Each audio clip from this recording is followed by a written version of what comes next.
Vamos agora a falar sobre alguns conhecimentos de ordem geral que não deixam de ter uma certa utilidade para os ouvintes, alunos, dirigentes, trabalhadores em geral.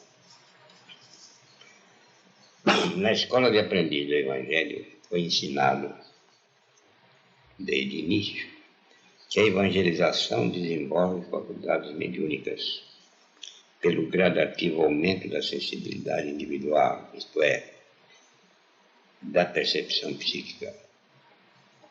À medida que o tempo passa e nos aproximamos do selecionamento psíquico, esses dois fatores, a evangelização e a mediunidade, vão se tornando mais e mais importantes, porque tanto um como o outro devem ir se transformando em vivências.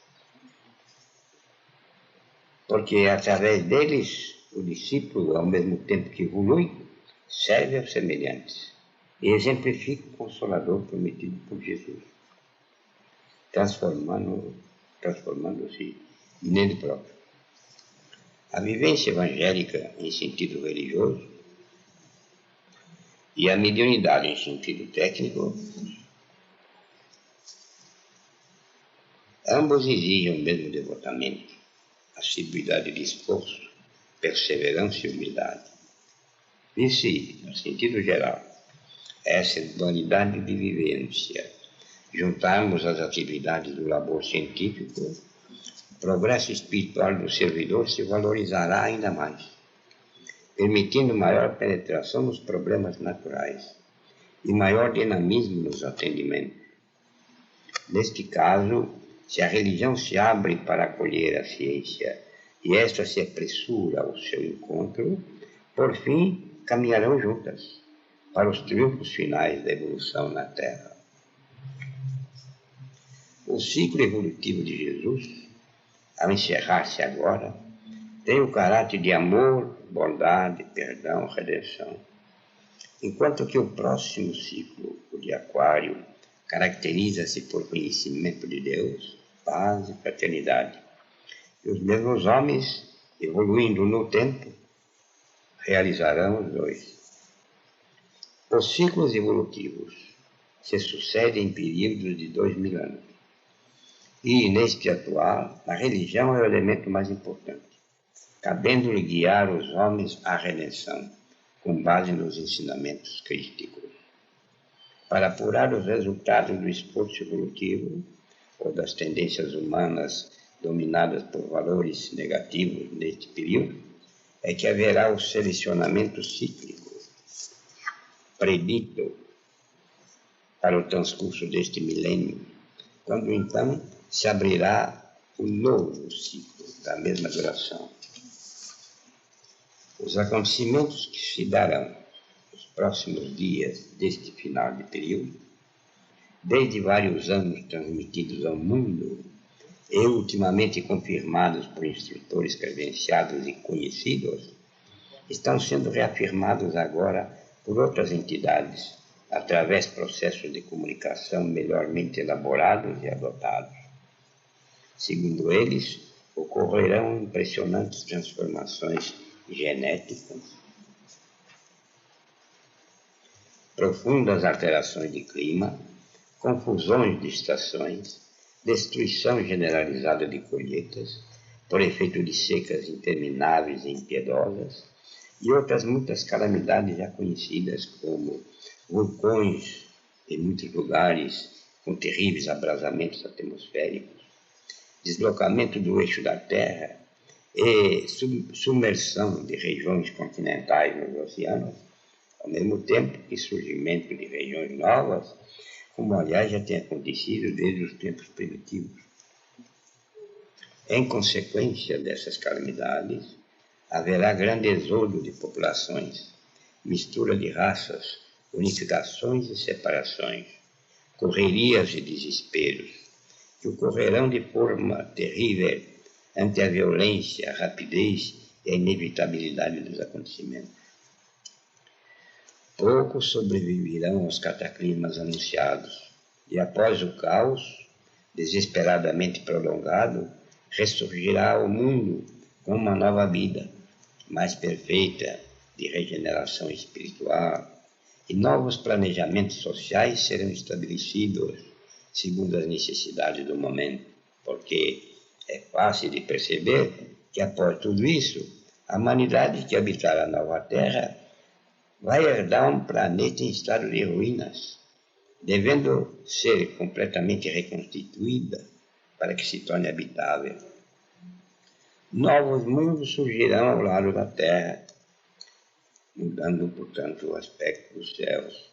Verdades novas serão reveladas, nova ciência se estabelecerá, cabendo aos sábios de então organizar o intercâmbio entre seres e mundos, ultrapassada a aparelhagem atual existente e já então tornada obsoleta, e imprópria para servir a um mundo renovado, pacífico e espiritualizado. À medida que evoluímos pelos caminhos do bem e da verdade, assim nos aperfeiçoamos e deixamos para trás as doenças físicas e morais que tanto atormentam a humanidade.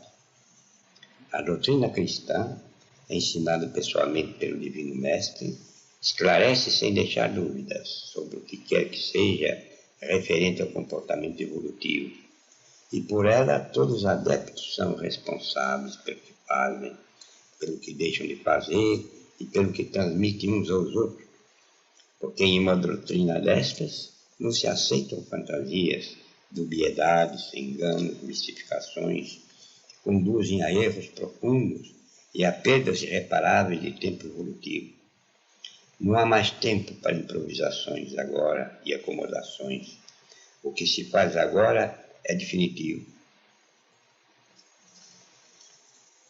Voltando, portanto, agora ao assunto anterior, após esse parênteses, nós vemos que após o selecionamento na vida do terceiro milênio, não haverá mais necessidade de karma, ou será ele, então, muito diferente, porque o planeta não será mais de expiações e de provas. Não existirão mais doenças, e o clima será estável, ameno e benigno, como é natural que seja. Segundo autores, o ponto crítico, decisivo, marcante da transição será início em 1984, quando o astro interveniente já fará sentir sua presença de forma objetiva. Serão então 9 anos rápidos de espera. Desde muitos anos, o querido e sábio instrutor Ramatiz tem fornecido dados a respeito, indicando a vinda de habitantes de outros orbes. E entre esses virão agora, inclusive os de Capela, vários outros para nos ajudar nos dias difíceis que se aproximam, como socorristas, para nos orientarem através dos cataclismas que vão se abater sobre a Terra. Virão enormes aparelhos metálicos aéreos que causarão espanto, como já estão causando, aliás, e causarão mesmo distúrbios em nossa atmosfera, sobretudo no seu tráfego, que se hoje já é considerável, muito mais o será nessa ocasião, pelas necessidades crescentes do intercâmbio entre nações. Estudos realizados constataram a presença e o trânsito de verdadeiras esquadrilhas de naves aéreas nas partes altas da nossa atmosfera, inclusive de naves mães, de porte muito maior, que servem como oficinas de reparação, estações de pouso e repouso, espécie de aeroportos. E os ministérios de aviação europeus e americanos possuem um cabedal enorme de documentação, inclusive fotografias dessas naves quando descem e se aproximam da crosta da Terra em missões de reconhecimento e vigilância.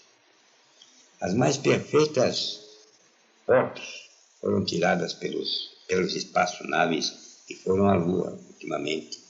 E se assombram os técnicos pelas características avançadas da navegação e pelo enorme tamanho que elas possuem. Do plano espiritual, e de outras origens do nosso próprio plano material, multiplicam-se as advertências sobre as alterações que se produzirão nos dias finais deste século. Dizem elas, aos abalos que as bombas atômicas estão produzindo na estrutura da Terra, somam-se as flutuações do setor espiritual, pelas inibições das atividades religiosas e a desordenada expansão do materialismo científico. Este, entretanto, deixará sua negatividade e passará a crer e aceitar as verdades espirituais por força dos sofrimentos coletivos, das privações, dos sacrifícios a que serão todos os seres submetidos, sem nada poderem fazer para evitá-los.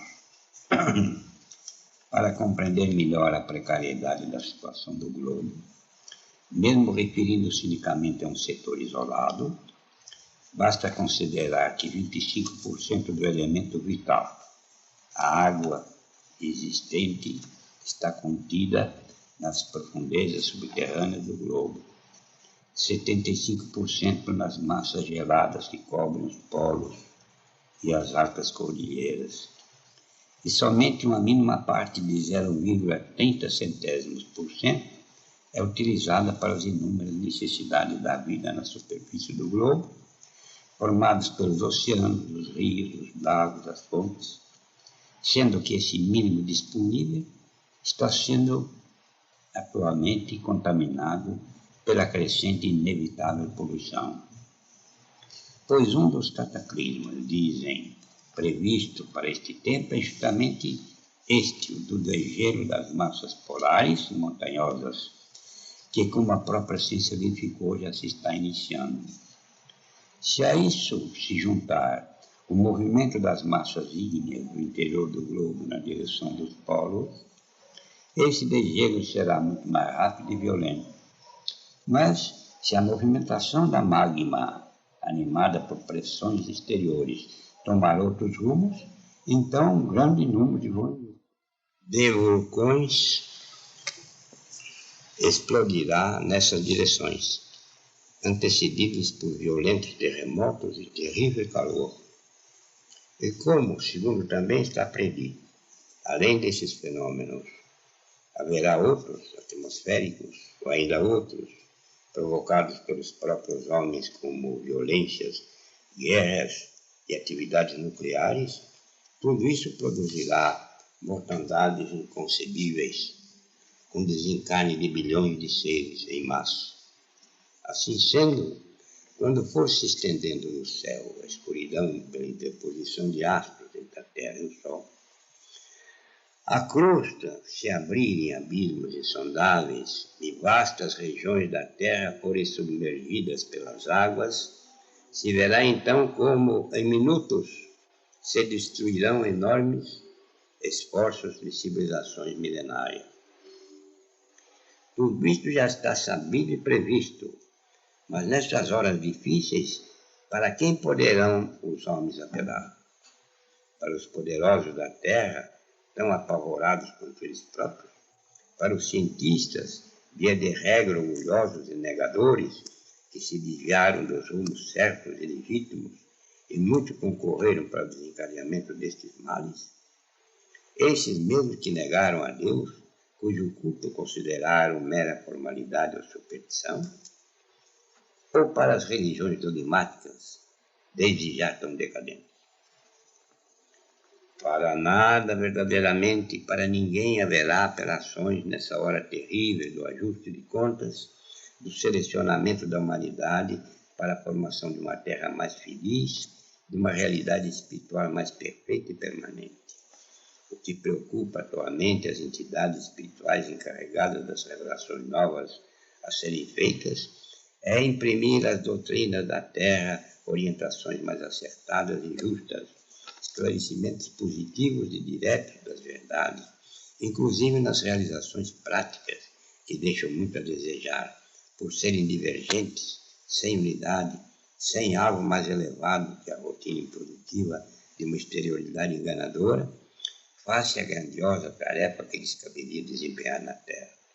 Assim sendo, melhor não será que os homens incrédulos e os crentes, anestesiados em irrealidades, desde já se voltem para o Criador Supremo e para Jesus, e para seus mensageiros espirituais, aproximando-se deles todos, de coração aberto e humilde, tentando desde já uma preparação melhor e mais eficiente para poderem enfrentar os momentos espiritualmente graves e decisivos que se aproximam. E que melhor decisão que a evangelização nas escolas de aprendiz do Evangelho, que pode oferecer agasalho, apoio e encaminhamento adequado e proveitoso. Ingressando na Aliança Espírita Evangélica, que é uma instituição nascida para esta emergência. O tempo urge, amigos, e as leis de Deus são irrecorríveis. É bom lembrar disso.